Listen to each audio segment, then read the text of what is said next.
నా పేరు విశ్వనాథ శర్మ అండి. మేము ఉండేది వనస్థలిపురం. నాకు ఈ ఆస్మా అన్నది 4 సంవత్సరాల నుంచి మొదలైంది. మొదలైన కూడా నాకు డస్ట్ అలర్జీ వల్ల వచ్చింది. తర్వాత 2 సంవత్సరాల నుంచి సివియారిటీకి వెళ్ళిపోయింది. లాస్ట్ డిసెంబర్ నుంచి నేను కాశీ వెళ్ళినప్పుడు అక్కడ ఇంకా చాలా సివియారిటీకి వెళ్ళి మళ్ళీ రిటర్న్ వచ్చేటప్పుడు ఇంకా కష్టమైంది. మా ఫ్రెండ్స్ ద్వారా ఈ శ్వాస హాస్పిటల్ గురించి చెప్పారు. చెప్పిన తర్వాత నేను యూట్యూబ్ లో చూడడం కూడా జరిగింది. సార్ విష్ణురావు గారు ఇది మొన్న 25 సెప్టెంబర్ నాడు కలిసిన తర్వాత ఆయన డాక్టర్ నాకు అన్ని చెకప్ చేయించి నాకు మెడిసిన్స్ అడ్వైజ్ చేశారు. ఫస్ట్ అడ్మిట్ అవ్వాలన్న తర్వాత మెడిసిన్స్ ఇచ్చారు.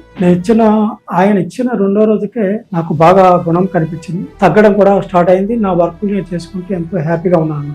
యాక్చువల్ గా అంతకుముందు నేను ఏ పని చేసేవాడిని కాదు. కిందకి ఒంగోవడము, నడవడము, వాకింగ్ చేయడము, వేరే ఇంకేమైనా పనులు ఉంటే అవి చేయడము, అలాగే పబ్లిక్ లోకి లేకపోవడము, అలాగే ఏదైనా వాసన చూస్తే ఘాటైన వాసన వస్తే బాగా ఎలర్జీ రావడం, ఇలాంటి అన్ని జరుగుతూ ఉండేవి. ఇంట్లో మా మిస్సెస్ దగ్గర అందరూ బాగా వర్రీ అవుతూ ఉండేవారు. ఈవెన్ మా ఫ్రెండ్స్ కూడా వర్రీ అయ్యారు చాలా. అప్పుడు వెంటనే నేను ఎప్పుడైతే శ్వాస హాస్పిటల్కి వచ్చి విష్ణురావు గారి యొక్క తీసుకున్నాను, నాకు తగ్గడం స్టార్ట్ అయ్యి ఇప్పుడు చాలా తగ్గిపోయింది. మొత్తం అసలు ఏం లేదు. ఐఎమ్ చాలా హ్యాపీ అండ్ ఆయనకి నేను కృతజ్ఞుడై ఉంటాను. విష్ణురావు గారు శ్వాస హాస్పిటల్కి అందరికీ రికమెండ్ చేస్తున్నాను. ఈ శ్వాస హాస్పిటల్లో జాయిన్ అవ్వండి, రండి, డాక్టర్ గారిని కలవండి. ఆయన అడ్వైస్ ప్రకారం మీరు చేయండి.